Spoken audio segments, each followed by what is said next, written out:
All right. Happy no, it's Friday. I think it's Thursday. Happy Friday to everyone. I'm so happy to have you all here. And today I have a very special guest. It's been a long time coming with Yufeng Yuan. Welcome, Thank you. Thank you, Ree. I Yufeng. appreciate you. I appreciate you too. Yufeng is the head of community for the School of Mentor, which is a great platform, and he does an amazing job as the leader there.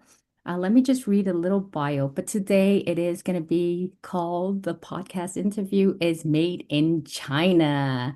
And That's Yufeng, funny. why is it made in China? Yeah, so my little fun fact that I do like to share is I was indeed made in China, but the quality is good, so don't worry.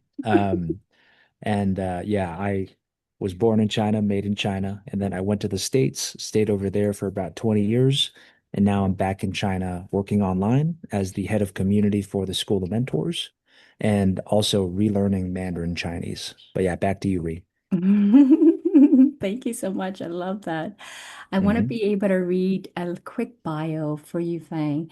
Yufeng is the founder of Billions of Buddha and is currently serving as the head of community of the School of Mentor, where he helps thousands of entrepreneurs develop the mindset, skill sets, and network to build meaningful, scalable lives.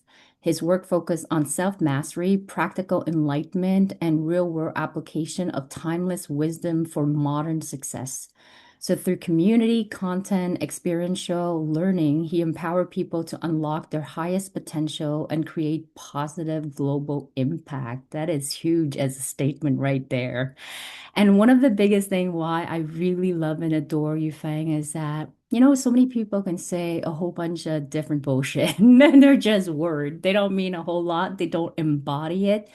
But one of the things that I highly respect about Yufeng is that he really carries and embodies the wording of what he says, or he does his very best, because we're all human and we have flaws, we make mistakes. But every single time, he has just such a delicate and very diplomatic way of saying things that is truthful that people need to hear, but in a very loving and compassionate way. So I just adore that about you. You are definitely the Buddha and the badass for sure. Thank you, Ree. I appreciate that. And what you see in others is just a reflection of you as well. So that's a compliment back to you right there. Thank you. I appreciate it. So let us dive in a little bit of getting to know you. So you found you said you were born in China and Made in made in China. China, good quality. No need to be worried there. Yep, And yep. so where in China were you born? And tell us a little bit about your story and how you got to doing what you're doing now. Yeah, it's I'll try to keep it super short and sweet. Made in China in 1995, so you know my age now. Uh, and my parents split up, I think when I was about 1 years old. And then my mom went to Japan where she met my stepdad. They got married. She went to America. And then when I was 6 years old, I also went to America to live with her and my stepdad. I grew up in California, and I was born in Wuhan, actually. Everybody knows Wuhan now. So there's good things made in Wuhan too, so don't worry. And I'm not even saying, but anyway, so I went to California where I grew up there for about 20 years, I think, and I graduated from UCLA. That's where I went to college with a degree in communication studies and a minor in entrepreneurship. In terms of like career experience, I've done a little bit of everything. I've been a valet before. I've been, I've worked in the restaurants. I've made smoothies. I've been a singer-songwriter. I've been a corporate networker. I did real estate for a bit. I've been an English teacher and then an author. And while I was working on this book, that it's my first book, it's a commentary on the Diamond Cutter Sutra. It's a very high level Buddhist teaching that Mm. I want to help people to understand because there's so many immense benefits from reading this teaching. And it's great for mastering your mind. It's great for purifying your karma. And in the process of this, I actually joined the School of Mentors as a member. Mm-hmm. And for those who don't know, the School of Mentors is the entrepreneurship community of the School of Hard Knocks. And the School of Hard Knocks is one of the biggest entrepreneurship and business channels in the world right now. Yeah. It's built by, yeah, it was built by three co-founders, Jack, James, and Josh. And over 4 years, they've interviewed over 1,000 millionaires, I think over 40 billionaires. They grew their following to over 21 million followers. Hmm. And then, like true entrepreneurs, after growing this following, they ask their following, hey, what do you need? How can we help you? That's the best way to do it. Go to your customer and ask them exactly what they need and then deliver that. And what all the members and followers that they had said were, hey, we want to learn from the millionaires and billionaires that you interview. Hmm. So they started the School of Mentors, where every week we bring in a different millionaire or billionaire mentor to share directly their entrepreneurial experience with the members. And I joined as a member initially. And at that point, I had just read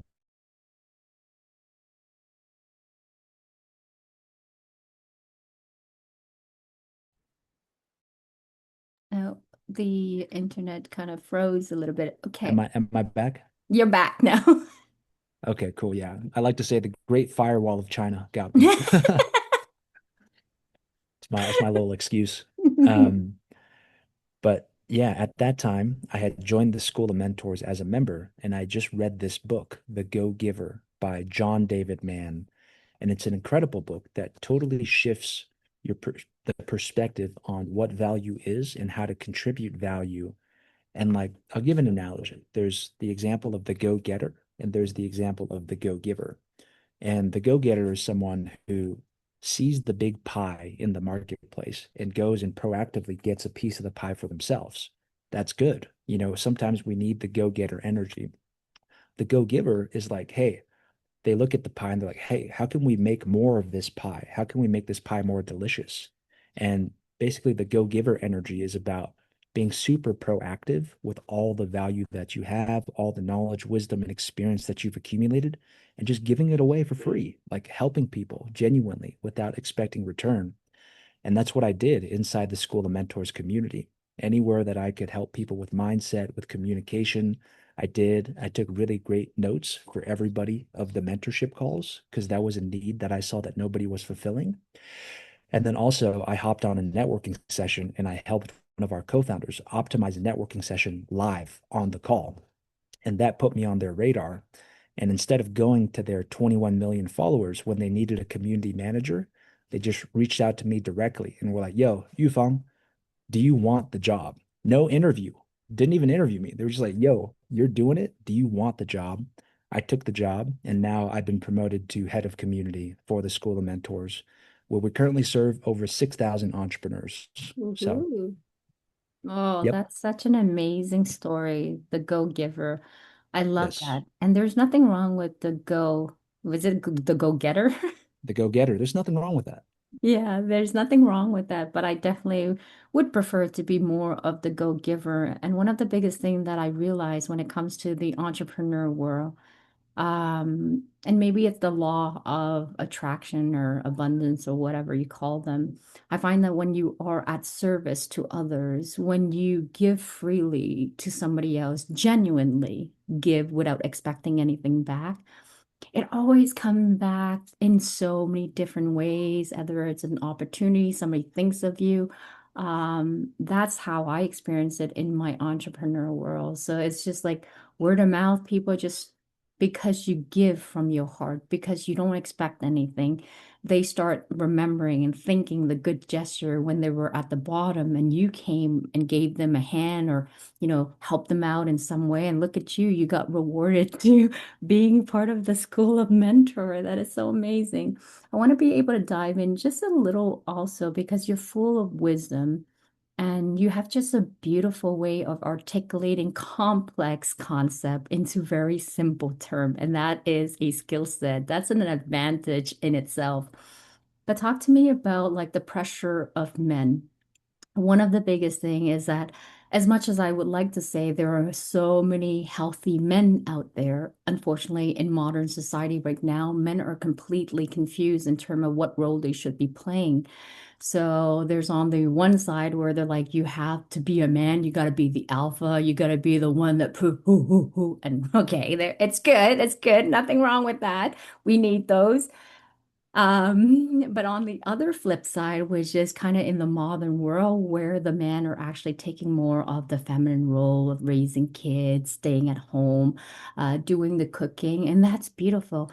But at the same time, you don't want to lose your masculine energy. So it's hard for men with everything that society imposed on them. You have to check off all of this list. You need to be able to get a certain career, make a certain amount of money, get this kind of house, marry this person and have these kids. And then you find out you do all of that checklist and you still feel empty. You don't feel fulfilled. And there's so many men that I met that are either millionaire or billionaire, have achieved so much and feel so empty and alone. Can you speak to that? Yeah, I think it's because they did it for others. They didn't Yeah. do it for themselves. Like they chased all these things and they didn't follow their heart. Mm-hmm. That's the main thing. Like I encourage both men and women to follow their hearts. And like there's all these different ideas that are implanted in us. We need to be this way. We have to have this thing. But when you really get down to it, like I think true success in life is all about alignment.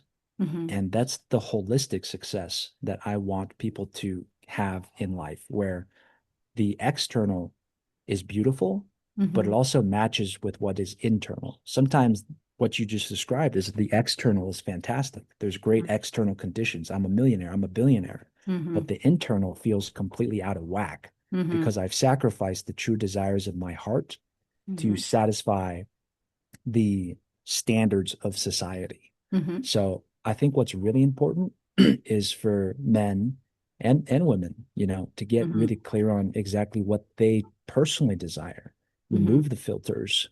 And something that's really helpful for that is getting out of your hometown, getting out of your home environment, going traveling, Oh, gaining more yes. perspective, seeing Mm-hmm. the world, seeing how people really live.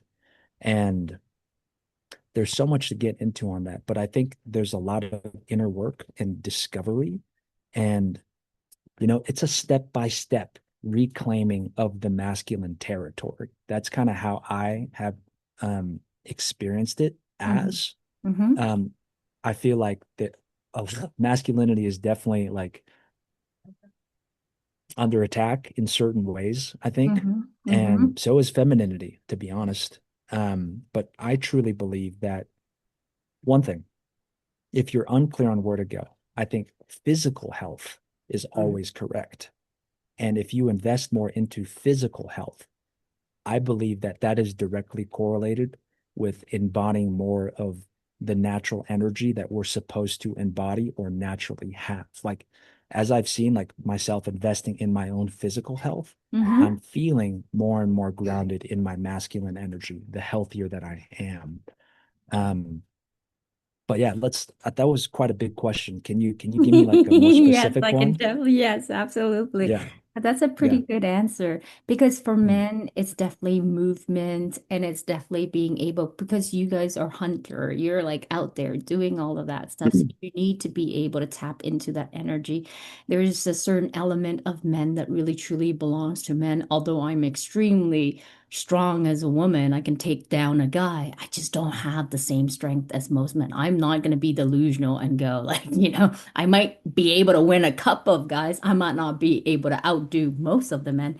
So I'm pretty aware in terms of what are my strengths and what are my limitation, and I just know which role I play. And But but uh, but that's the thing, Ree. Like, mhm, why do we even have to compete?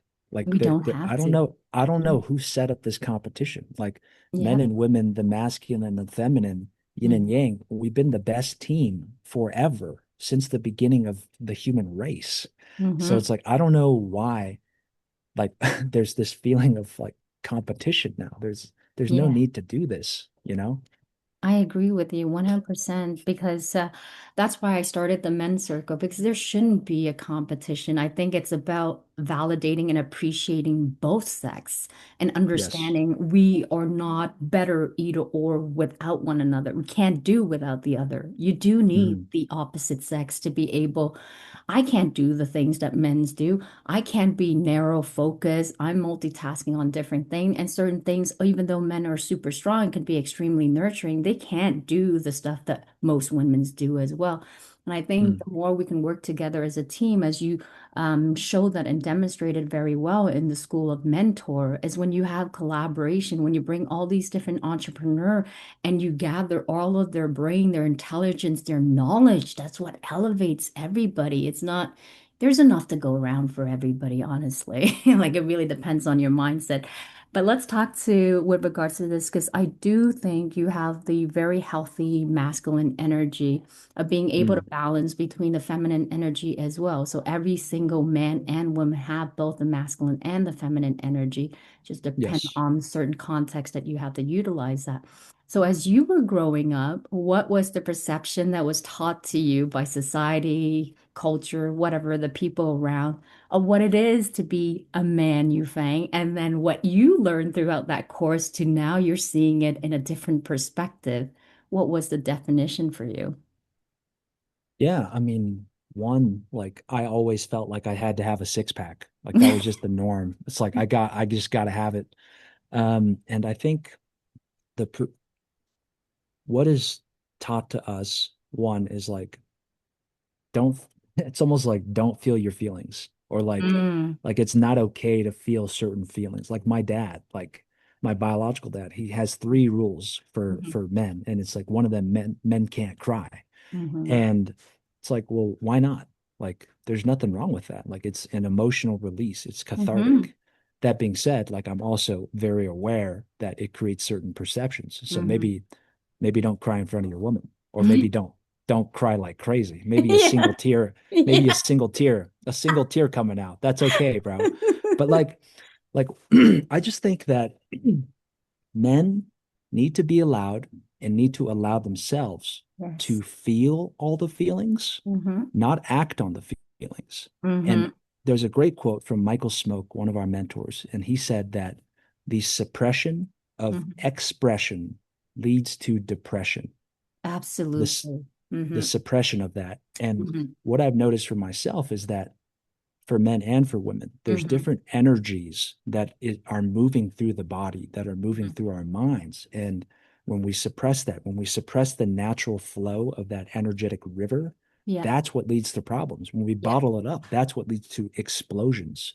So I think what a lot of men need to learn how to do is how to allow all feelings, how to embody certain feelings, how to not act on the feeling, but Mm-hmm. give it space to exist because Mm-hmm. all feelings are there to help us. For example, in my household, my mom hates conflict. She hates conflict.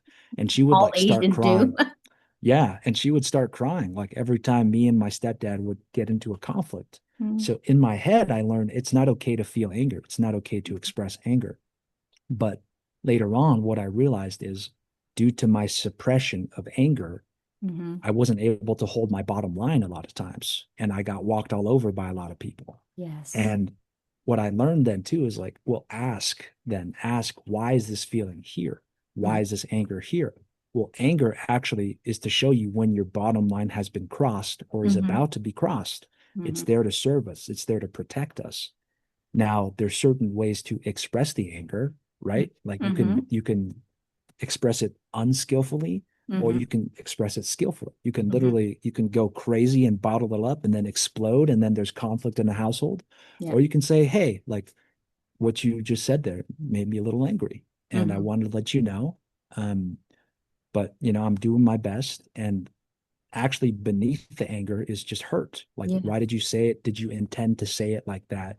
So Mm-hmm. I think another big aspect of this energetic mastery that we're talking about, Mm-hmm. which is necessary to um, master the masculine energy, is communication. Mm-hmm. Like communication is such a big piece in all of this, Ray. Yeah. Um, and let me ask you, what do you think is the most important conversation that we have every single day of all the people that we speak to? Yeah. It's building really genuine connection with another person. Honestly, for me, the most important thing is I'm not interested in what you hold in terms of your title, your status, what car you drive, what freaking house you have. I really couldn't give a shit. Mm, But what I really care about is what kind of human are you behind the camera? Like, what do you do? Are you a generous? Are you a kind person? Do you say what you mean? And do you do? Do you honor that? Can I rely on you? Do you have my back when the chips are down? So that's what I really care about mostly. I don't know if I answer it correctly. no, no, you're good. I respect that answer. My question was, what do you think is the most important conversation that we have every single day? And here's the Ah, answer to that. It's the conversation that we have with ourselves. mhm. Because how we speak to ourselves, how we Yes. treat ourselves, that is how we treat everybody else. So Hmm. the first thing for men to be effective in the world and to play a strong but healthy masculine role is they need to develop a good trusting relationship with themselves. Um, And I and agree that goes for a woman as well, definitely. yes, And that is why I wrote this book, my book, Choose You, Choose Happiness, Finding Love the Right Way. Because if you I love that. choose yourself, thank you. If you Yeah. choose yourself by learning to speak kindly to yourself, being your own best friend, and that is the hardest concept for us. We all know we have to be kind to ourselves. We have to be our own cheerleader and our own best friend. Nobody's coming to save you. That's Yes. just the reality of stuff. Yeah, maybe people will show up, but at the end of the day, you're going to be your own hero. And if you learn to talk kindly with yourself and to love yourself first, then you can overflow and share that to your partner, to your children, to the community. So I agree with you 100%. Something of what you said that is really spoken, really, it really triggers something in the best way. And it reminds me of how when you said, like, as men, you can feel all those emotions. It doesn't mean you have to act on it. And that is the difference because a woman will always respect a man that can be vulnerable. I always say to my partner, I love when he's vulnerable, but I Yeah. definitely do not want to see you bawling your eyes out. Yeah. You know, and Exactly. depending on the context, it'd be totally okay. Because if you're crying at every single thing, I'm gonna think you're a wuss. You can't protect me. Like that's just the reality of stuff. But if you're Yeah. genuine, you're hurting, and you're going through a struggle, it's not like you to cry. Then for me, that really means something. That you're truly in touch with your emotion. You honor it. You give it space to exist. You find a good, healthy release. The biggest problem is people find the wrong type of release to not use that in an efficient way. And I read recently a book by Lewis Howe. It's so good, The Mass of Masculinity. It's such a great book. He did an amazing job. Mm. And basically, what it comes down to it was, he's in sport and all of that. So a lot of ego, a lot of competition, a lot of anger, just because of all of the trauma that he's gone through. He was sexually abused when he was younger. There is so much that's being repressed that he externalized that in not a very productive way. It's all about competition and putting another person's down and stuff like that only to realize towards the end, as he finally found himself and is okay with who he is, he said, I wish somebody had said to me a long time ago that my job as a man is not to figure out how to be a man, but my job is how to be a great human being, whether I'm a man or a woman. I might have gotten his quote wrong, but basically, what it all sums up to is how do you show up in the best expression of you? And I remember Bruce Lee saying it, the if I get it right, and you find you can correct me as well. But Mm. what I understood from Bruce Lee and what he said is that the truest expression, if you learn on this earth to be able to explain through your creativity to the work that you do, the true expression of you, what you were meant to put on this earth to do, then you will have achieved the ultimate actualization of what you were here for. And I see that in how you do things so now that you've seen all of this and you saw the example of like no crying, what do you say nowadays? Like the healthy masculine that Yufeng has actually come to understand. What does that look like, a healthy masculine? Yeah, that's a great question. What does a healthy masculine look like? I think healthy masculinity and effective masculinity because I think that men, the aim should be for being effective in the world as well. That's my personal. I want to be healthy and I want to be effective. And Mm-hmm. I think what a healthy masculine does is they provide a safe space. It is that safe structure and it is that stability where people feel safe enough to let their guards down and be Mm-hmm. vulnerable. Yeah. And it's only when we take the masks off and we dig down to see how the foundations really are that we can Mm-hmm. actually build any type of solidity from there. There's a few things. Um, I think there's three jobs for healthy masculinity to do, and that's to provide, to Mm-hmm. protect, and to prepare. I think those are the three aspects of masculinity. I think I saw this in a blog somewhere, which was great. Mm-hmm. And obviously, like the provision aspect of it, that's been a traditionally masculine role. And I think it's really great. You know, it Mm-hmm. feels good to be able to provide for my loved ones, to be able to Yeah. support people when they need it. And then I heard this great quote, which is be strong to be helpful, be strong to be useful. So the Mm-hmm. acquisition of physical strength is not for ego, it's not for anything like that. For me, it's like, how can I increase my physical strength? So if I can help an old grandma cross the road if she needs it, I can help people carry heavy suitcases up and down. Like I can help if necessary. Let's say a car has, I don't know, like tipped over and Mm-hmm. someone's underneath it. Like I can help that person. So like that's what's in my mind as I'm training.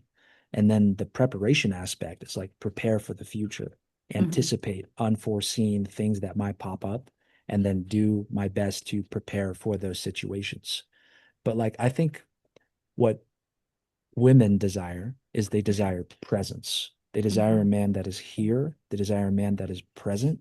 And I Yep. think the healthy masculine seeks to understand, Mm-hmm. they're there in Mm-hmm. presence and they're there to see like, hey, like where are you at? Like and Zen Master Thich Nhat Hanh, I love him, has a great quote, which is Mm-hmm. understanding is the foundation of love.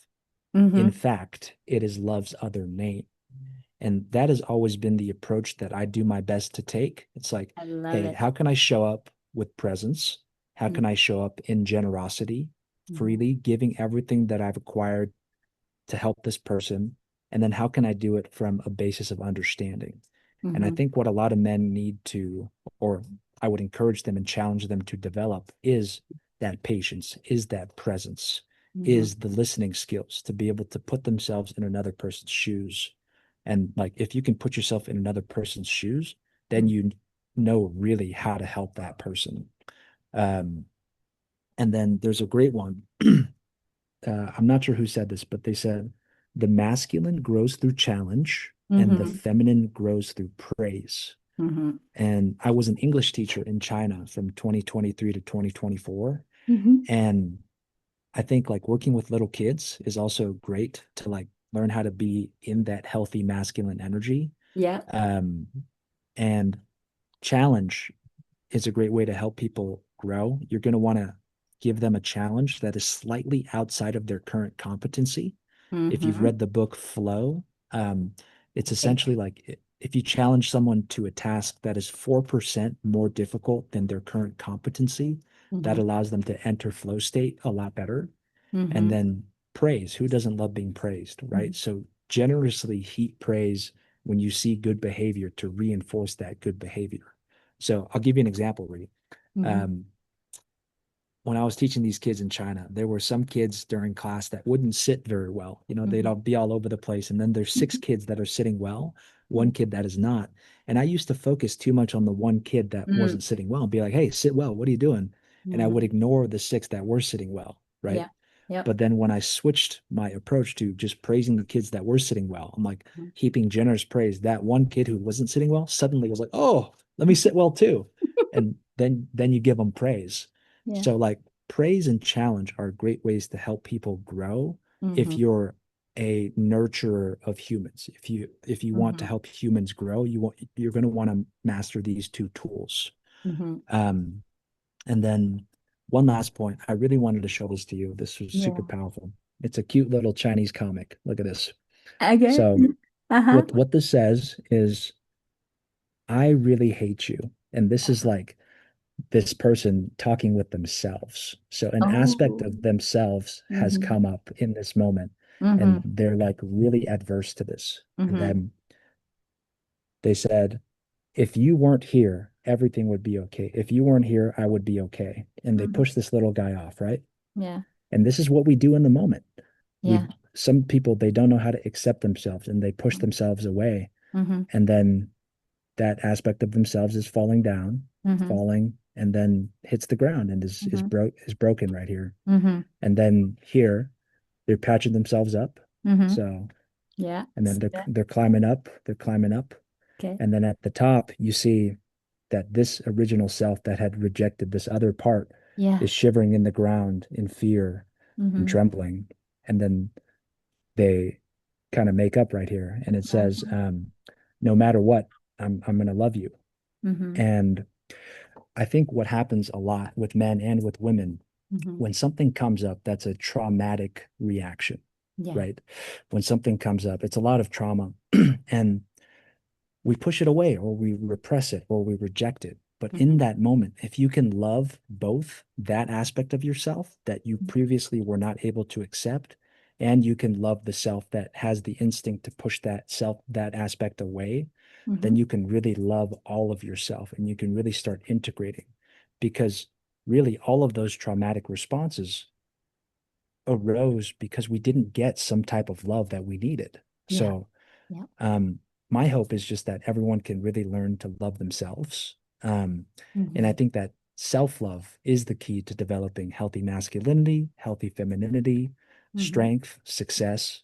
And at the end of the day, it all comes back to like following your heart, um, moving in the direction of health, Mm-hmm. constantly educating yourself, Mm-hmm. and then keeping an open mind, I think. So I think that Oh. was a lot, but I'll pass it back to you. That's amazing. That's so many nuggets of gold in just that little answer over there that you gave. And thank you for Mm, showing that little anime. It's so good and it's so powerful. How many of us push or a part of who we are and rejects it and feels ashamed and guilt? There's a lot of exactly. guilt that is associated with that and traumas. But as maybe for some people, it might not be easy to accept that part of themselves, but you can do the work. You can kind of dip your toe into it, lean into it. There's so many part of when I think about when I was younger, there's a part of me that I probably rejected because society had kind of trained me in that way. Yeah. Oftentimes, I always get these comments like, "Why are you always so happy? It is Mm, not possible to be this happy." And when you meet people, there's got to be a hidden agenda. I'm like, what hidden agenda? Because I was never raised with a hidden agenda. I yeah. genuinely just like people and want to connect with people, want to give my love. And in the way, I actually feel like me giving is actually a selfish act because it brings me so much happiness to see somebody so happy and I made their day or just being of service to them. So I realized for the longest time, there's a part of me that wanted to reject myself and see myself as weakness because I was either too kind or too gentle.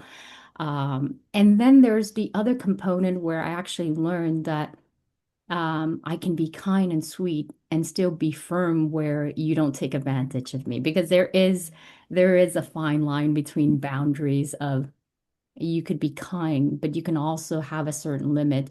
And with my sister, she is the complete opposite. She is much more realistic, down to earth. I'm more of a visionary, big dreams. I go after my goals, and then I'm floating in the sky with my pink colored glasses. And then she has to tuck me down once in a while. And a part of me always felt like I shouldn't make too much noise because people think like she's just way too happy and this is just not it. And at the time I was married to my ex-husband who was a Caucasian and in the Western world, kindness and too friendliness, they don't really particularly like that. Like their radar goes up, like as if Why are you approaching me? What do you want with me? And my Yeah. answer was always the same. I just want to get to know you. And I like your answer with regards to the healthy masculine in the sense that present is definitely huge for women, for children. When you Yeah. can just be in your present, also for a woman too, to just be present to the other person. Like at this moment, I'm with you. I am present with you. I can't say that I had that ability before because I'm a very futuristic kind of person. So I see Mm. vision, I see things into the future, and I like the future. I like planning, I like coming up with plan A, B, C, and D, and so many. But I've learned through my children after giving birth to my kids that the best gift is to just be in the moment with them because you Mm. lose out on so many other things. And then learning to listen to people. That is the hardest part. When I went into training in social work, one of the things that my teacher said is if you learn how to listen, listen well to the other person, you have all of the answer in there. You don't even have to think about, they're giving you all of the answer, but you have to train yourself to hear the listening part.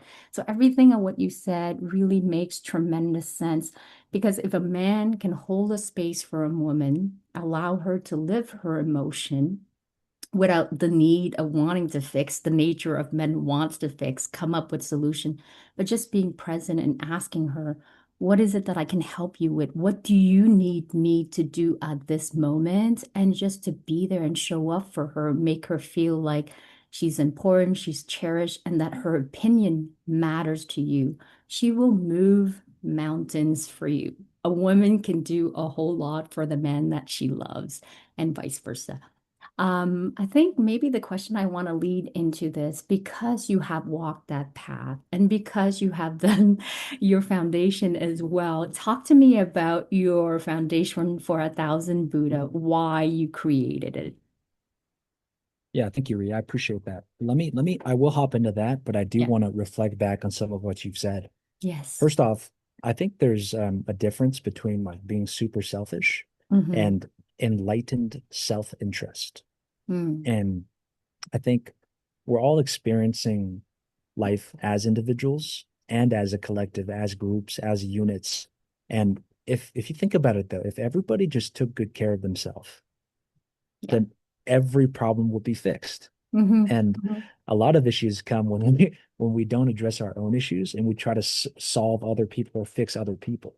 Mm-hmm. Like collective change is just the sum aggregate of individual change on a Yeah. mass scale.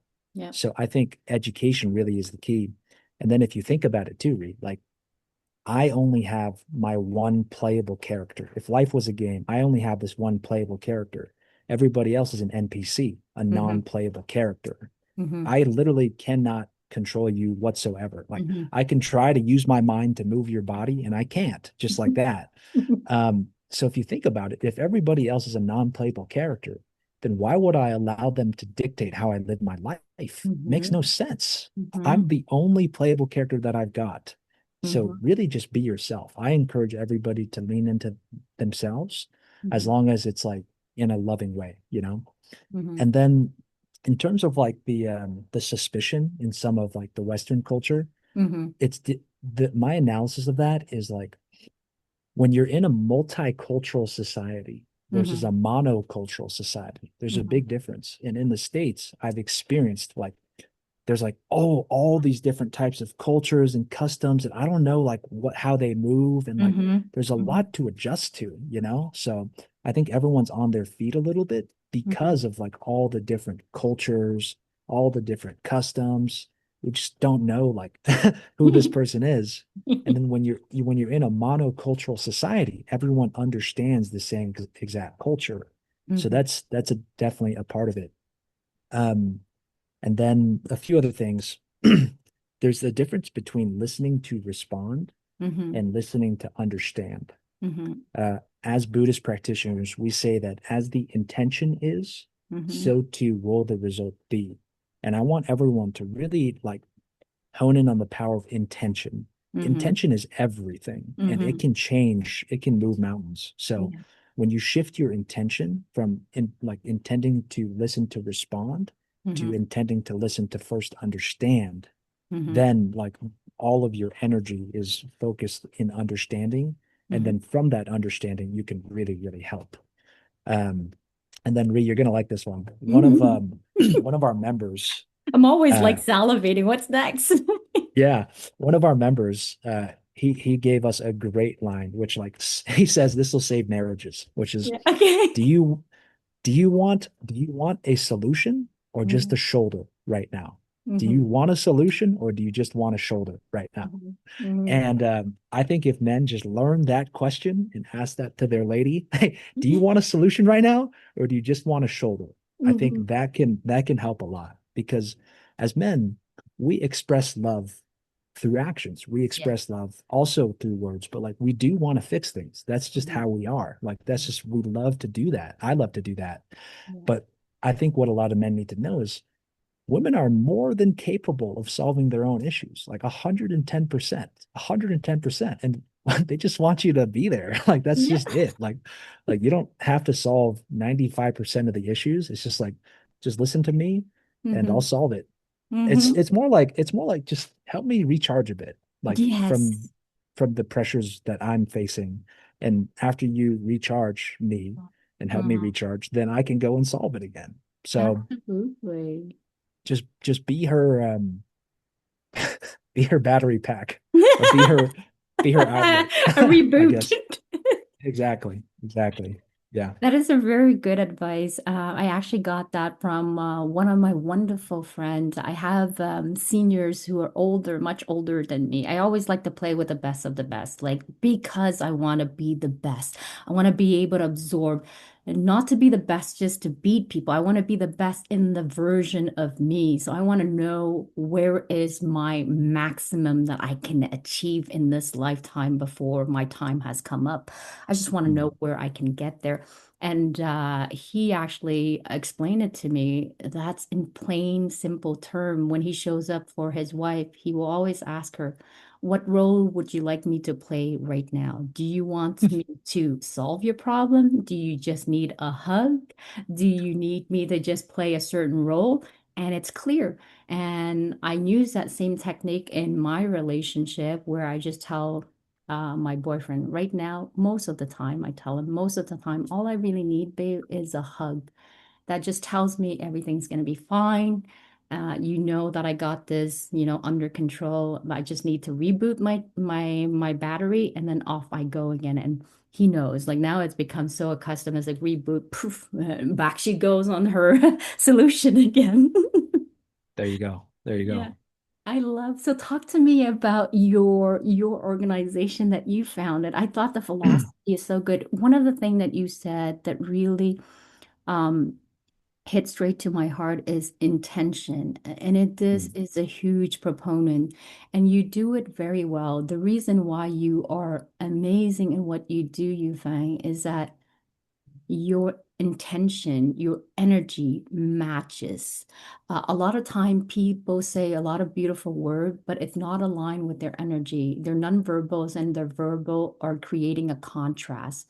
Whereas mm, with you, you actually embody the energy of intention, of wanting to understand, curiosity, openness, and you have so much wisdom. You're not even gonna like you're not straight up and going, I'm let me tell you what how to do things. You're like listening, you absorb it, you take it in, and then you process, reflect it, and you give it back in the most beautiful way. So I think that is huge. So let's has a lot of it from your what you're doing with your company is what has taught you into the Buddha philosophy to really getting the inner mastery.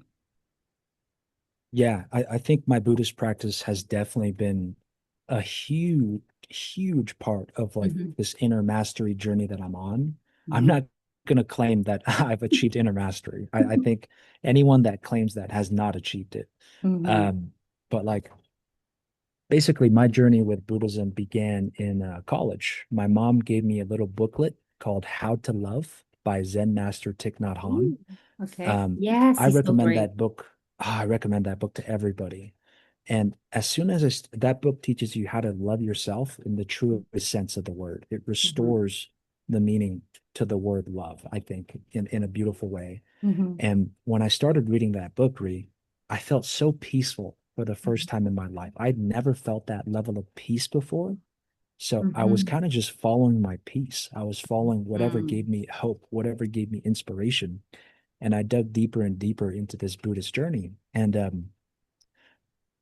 one big thing that I attribute to my journey of self-development is this particular intention that I developed and that I learned about in the Buddhist practice, which is it's called bodhicitta. Mhm. Bodhicitta. Mhm. Just typed it in. It's Bodhicitta.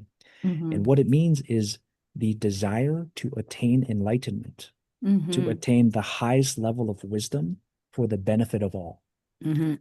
And it's an intention that I very actively cultivate in my life. And Mhm. it's what I see as meaningful in life, right? Like Mhm. for me, it's not about like achieving or accomplishing this material thing. I think Mhm. because my parents, just a little bit of background, Mhm. I grew up, I'd say we were like middle class, like upper middle class.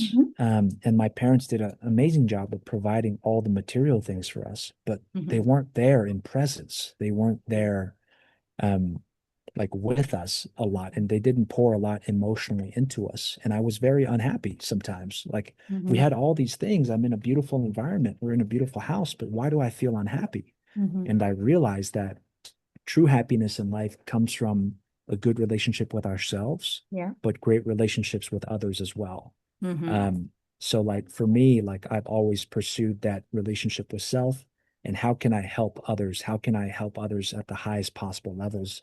And how Mhm. can I nurture people in a way that I was never nurtured? How Right. can I give the support that I didn't receive? Mhm. And that's why I really leaned heavily into bodhicitta. It gives Mhm. me hope, it gives me meaning. And Yes. there's another quote or another concept. It's called a Mhm. bodhisattva. And what Mhm. this is like a spiritual hero who Mhm. attains enlightenment, attains the Mhm. highest possible levels of wisdom for the Mhm. benefit of all.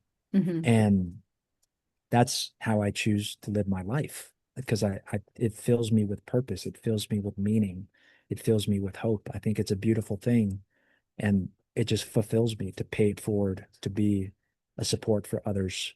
And then on the last thing, I don't think that I've got it all figured out. And I don't think that my solution is right for everybody.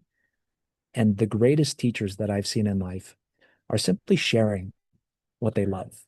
That's what I've seen. Like one of my teachers at UCLA, his name is Barry Sanders. I got to give him out. Professor Barry Sanders. I was in the communication studies department and he created a course. He really, really, really like stretched it. He called it nonverbal communication in architecture. This dude was a genius. And he somehow like snuck in this course on architecture. And he said it was nonverbal communication in architecture into the communication studies major. And his passion for this, like it was so infectious. And I just think the greatest teachers find what they love, master it or do their best to continue mastering it and just share it. They just love sharing it. So for me, I just share what's been useful and what's been true for me in my own life. And I speak to the edge of my experience and I don't speak beyond that. Yeah, I think you do it masterfully, if I can just say that. I know we're always constantly evolving, seeking to become a better version of ourselves than yesterday and, the years before and all of that. But I think you're already at a great foundation. You do it genuinely well. And I finally understood all of these, like all of the puzzle are coming together. And I love Yep. how you were able to utilize your experience from parents who weren't present to using that at a greater scale to actually showed up in the way that you didn't get that type of love or that type of present, but to the community at a greater scale. And that's huge. That is your purpose, and you do it very well. The other thing that I wanted to touch base on is I want to be able, because I think there are so many forms of happiness, and it is a different definition for every single person. So, what is my standard or what works for me might not work for somebody else, and the same for you as well. But one of the biggest thing that I realize is if you can find that inner mastery and that inner peace, it made me radiate when you said I read that book and I found so much peace. I was thinking, oh my God, if everybody could feel that peace that you experienced, this world would be Mm, such a better place and so much more compassion, and everybody yeah. would kind of be helping one another. So maybe speak to because I know it's like uh I guess maybe if I think back of how I actually get my inner peace, Mm, it's because I was always taught by my father. We would go for early walks in the Thai refugee camp. So we're in Cambodia, but I lived 9 years in the Thai refugee camp. And every morning dad would wake us up super, super early, which I'm not an early riser as a kid. At 5, 6 o'clock in the morning, we will walk through the rain, the kind of like the mists of the early mornings, and then he would just tell stories and stuff. And one of the biggest thing that he always said to me is that nothing is impossible. When there's a will, there's always a way. And the biggest thing that you need to nurture is if you can master your mind, you could master anything. So that means to become completely unshakable if you're internally knowing how to love yourself, self-love, like you said, is huge. If you're good in your own skin, if you're okay accepting your flaw, knowing that you are perfectly imperfect as a human, and that you can bridge between the darkness and the light at the same time, then you become full because all of that is a part of you. And to shut anything out, then you are repressing that component, that piece of you.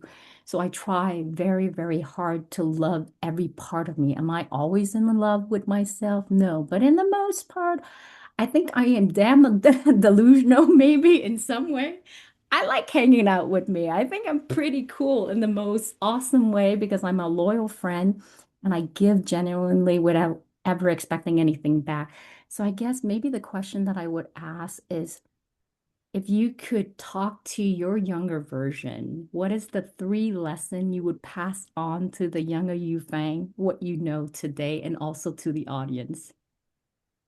yeah, I got you. That's great. And I've got about 10 I want to share. And then I'll touch on billions of Buddhas too, because I know you asked about that, and we'll close with that. First off, is the power of environment. I mean, the power of environment, it's so, so, so powerful. Like the environment that we're in, the people that we surround ourselves with, like it's absolutely essential. Jim Rohn, he says that we become the average of the five people we spend the most time with. And if you want to be a millionaire, become friends with five millionaires and you will be the sixth. But that's just a surface level. Here's how it actually works, right? Let me go to karma. What is karma in Buddhist practice? It means action. It's volitional action, intentional action. And there's three levels of it. There's the thought level, there's a speech level, and then there's the physical level, physical action level.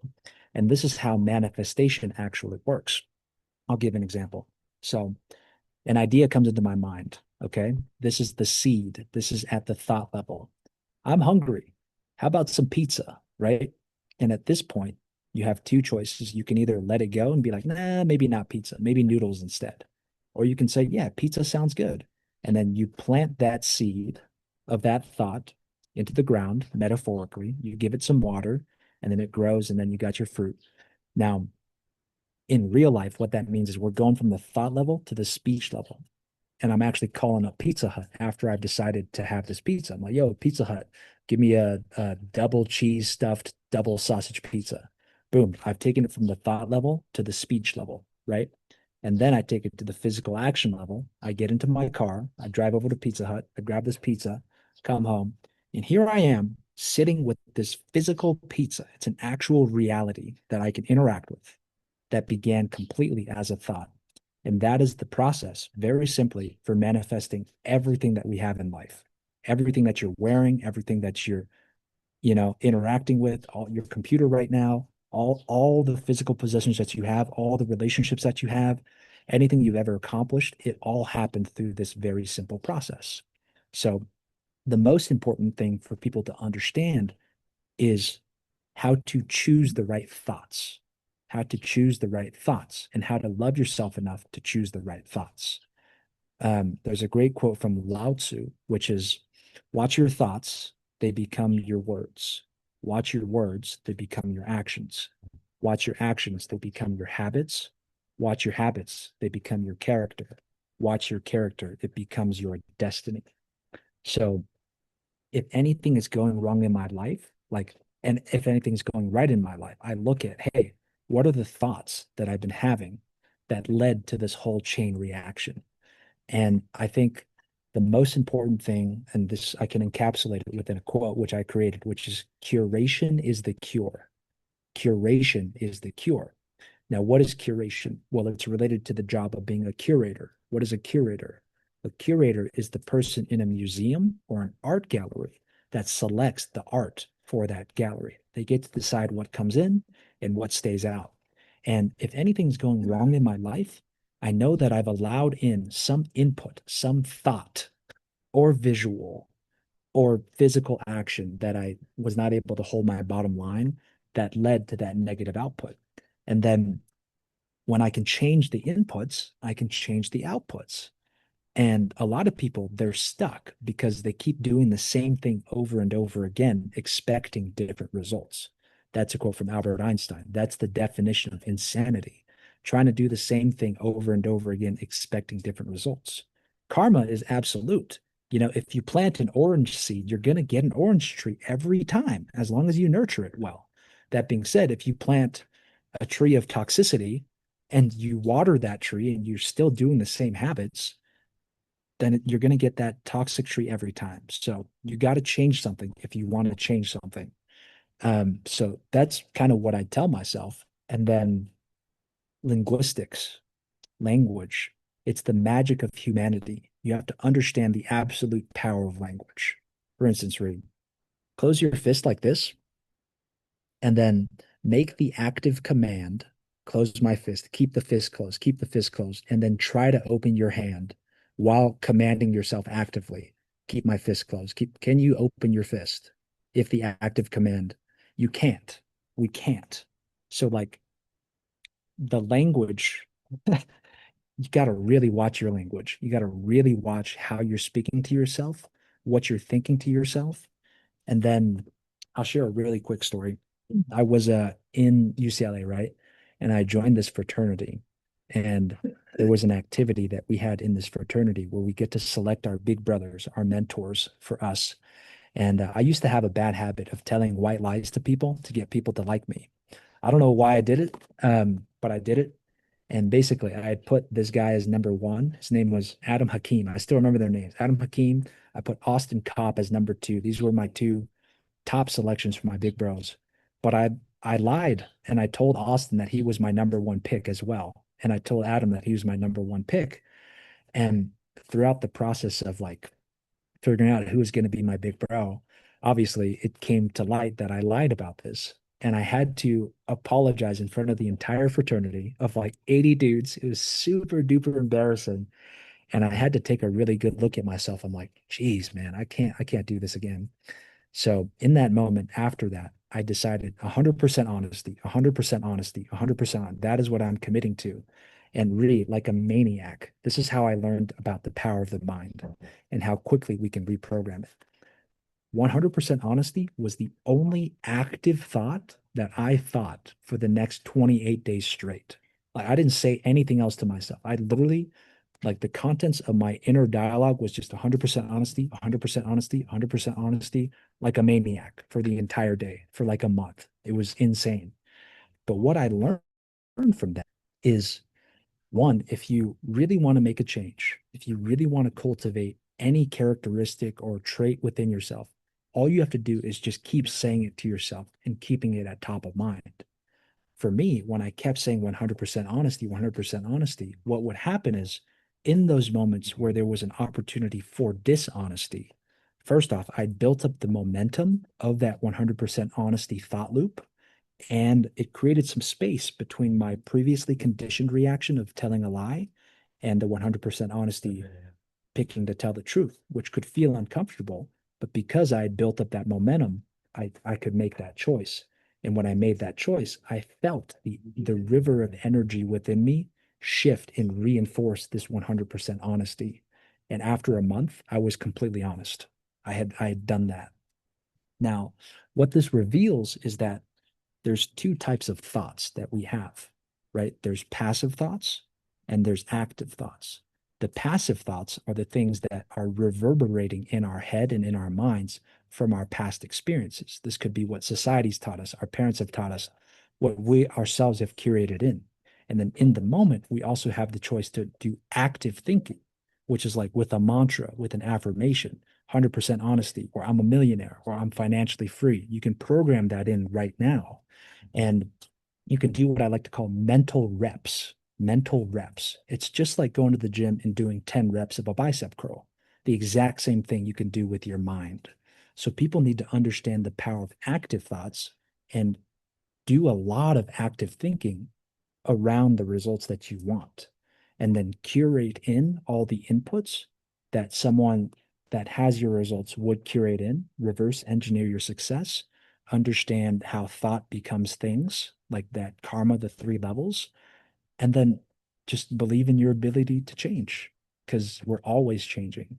Change is the only constant in life. And with every thought that we've exchanged, we've become one thought different than we were before. Mhm. There's no need to hang on to who you were. Focus on where you want to go.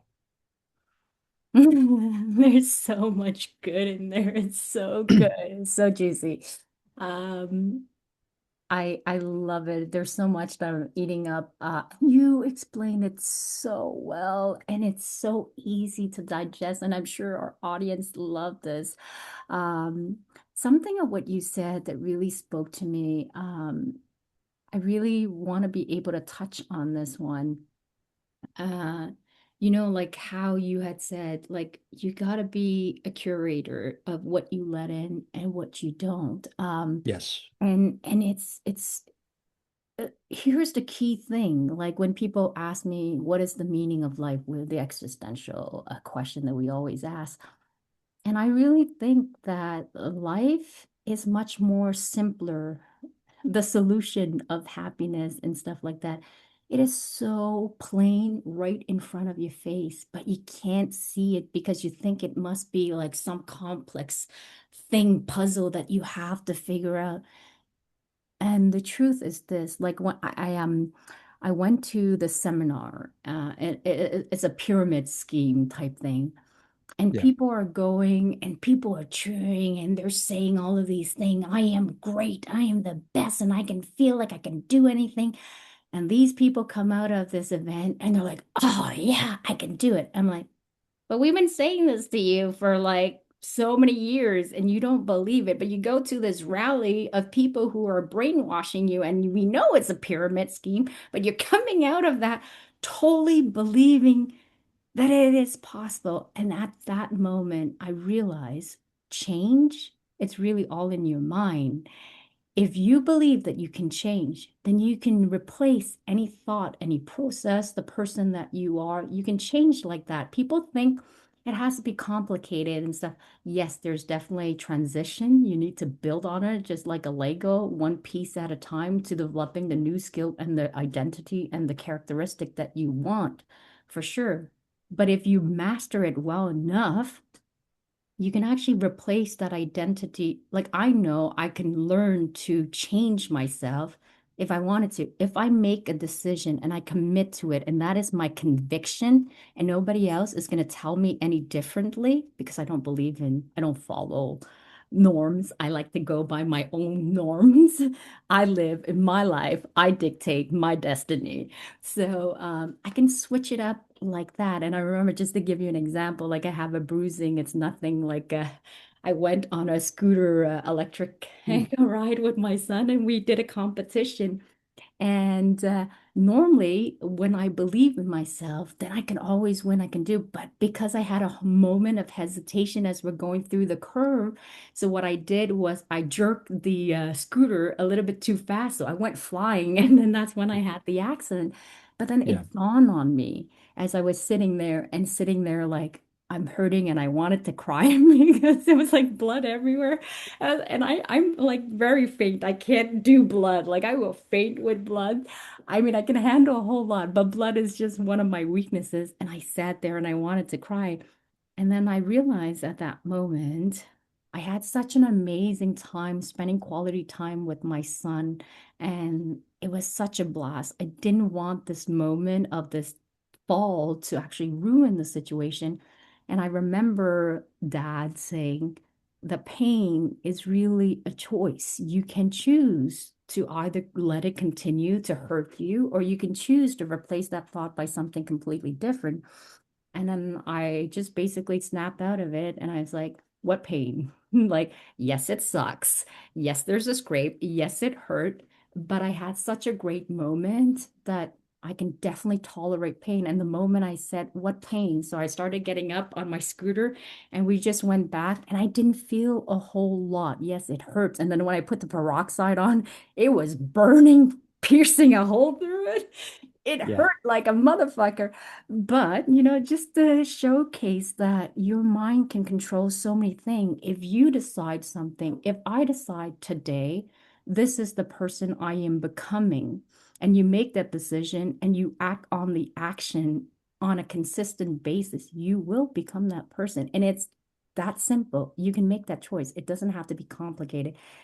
I don't know how to explain that in any other way, but it's a choice and it's a conviction. And I remember when I was a little kid, explaining it to my parents. I'm known as a chick who is extremely stubborn in my thoughts. And I remember dad was telling us that we're going to move to Calgary to meet up with their friends. And we had, I was going to school with my best friend and I didn't want to move and I didn't want to go to Calgary in Canada. It's a prairie. And for me, that'd be like really boring. So for 3 consecutive months, my dad was saying, we are moving. But in my mind, like I was 13 years old, and I said to my dad in the most loving way, we have a very strong and solid connection. And I said to dad, Dad, I love you, but you moving us to Calgary to the prairie, it is the worst decision you could ever make for us. We're in Montreal. It's like bilingual. I can learn to speak French and English and then keep our culture. It's multicultural and there is job here and we are settled. I think that is the worst move you could ever do to us children. I respect your opinion as my dad, but I'm not moving with you. I will stay here at 13. Find me a job if I have to. I am not going with you. And for 3 straight months, in my mind, I was already building a future by myself alone, and I got this shit like that. You're leaving. But dad changed his mind at the end of it. And he stayed and he told me what the school that I was going to was known for like gangs and drugs and all of that stuff. And he didn't want me to go to that school. And I said, Dad, that's them. It don't influence me. I dictate my future. So I will guarantee you, if you allow me to go to the same school as my best friend, I will keep my grades strong. I won't be in drug. I won't be doing any of those things. And I always excel in that. But it taught me something. When there's a will, when there's a decision, and my dad understood something that he fostered in me, is that when we decide something, and she has made enough reflection on it, she knows what she's doing. Maybe not all of the time, but most part, in the most part of her life, she does it well. So I want you to talk about your thousand Buddha a little bit more. So, and I know you have to leave as well, so I don't want to hold you for too long, but please talk to us about your project so we know more and we can rally behind you.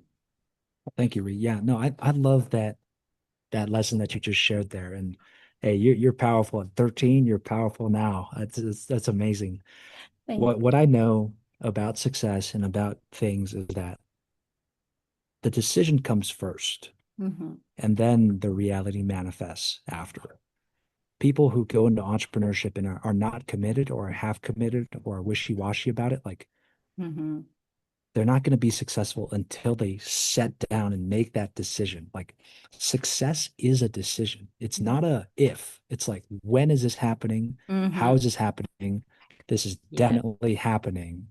And I think that decision-making power is just something that a lot of people need to learn how to do. Like just Hmm. set down your anchor. This is where I stand.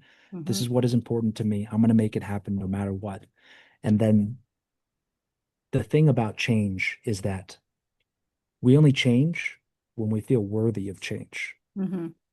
that's the big thing. A lot of people, everybody knows the right stuff to do, Ree. Everybody Mm-hmm. knows what's right, but Mm-hmm. not everybody, due to their childhood, feels worthy of Mm-hmm. what's right. Mm-hmm. And my hope is that everyone learns to love themselves in the truest sense of the word. Yeah. Build your self-worth, build your self-esteem, pour into yourself, eat healthy, exercise, choose good people, Yeah. choose good environments. And last thing, I think the heart wants what it wants, Yeah. right? I love The that heart song. Do you wants know what it that song wants. from Selena? Nah, It's a I beautiful don't know. song.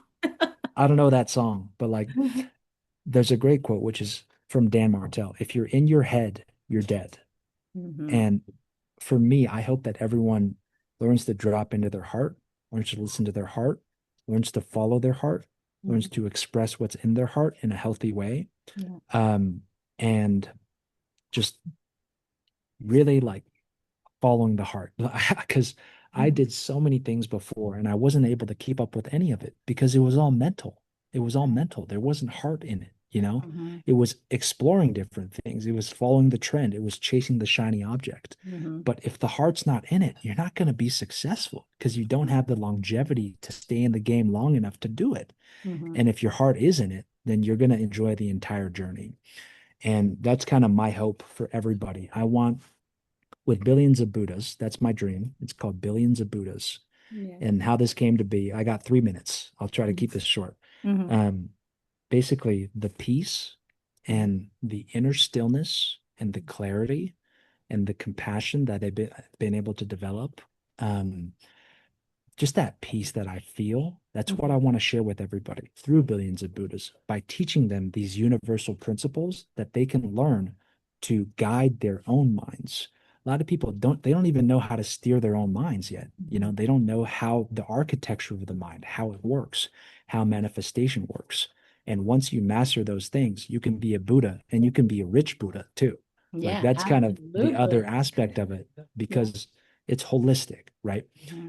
My stepdad, I almost wanted to be a monk and I almost chose to become a monk, but he said, "Hey, being a monk is not a scalable system. Not everybody can go and become a monk or a nun, Mm-hmm. and it's way more difficult to stay in society and still become a Buddha and balance everything that everyone else is also juggling: family life, Mm-hmm. interrelationship, work, career." So Mm-hmm. that's the challenge that I've chosen to undertake. And I just feel that like if one Buddha did so much good, imagine if we had billions of Buddhas, billions of humans that are enlightened, Yeah. that are working for the good of humanity, that do their best to attain the highest possible levels of wisdom Mm-hmm. possible so that they can see our interconnectedness, they can feel it, it's palpable. And then when we're all united in that love, in that understanding, Mm-hmm. then we're going to make massive, massive progress as humanity. So that's my dream for the world. It's called Billions of Buddhas. I want to bring everybody to the highest levels of self mastery possible, Mm-hmm. teach them the universal principles that they need to succeed holistically, where Mm-hmm. the inner feels aligned with the outer expression. And I just want everybody to live good, happy, peaceful, joyous lives. So that's what it is. Thank you so very much for this amazing interview. So much nugget of gold. And down the road, when you're not busy, I will bring you back on, but your schedule is super full. I'm so grateful for you. Thank you for your time, your precious time, your present, your wisdom. On that note, to the audience, have a great day. Bye, guys. Bye. Thank you, Ree. Thank you so much. I really appreciate it. All right.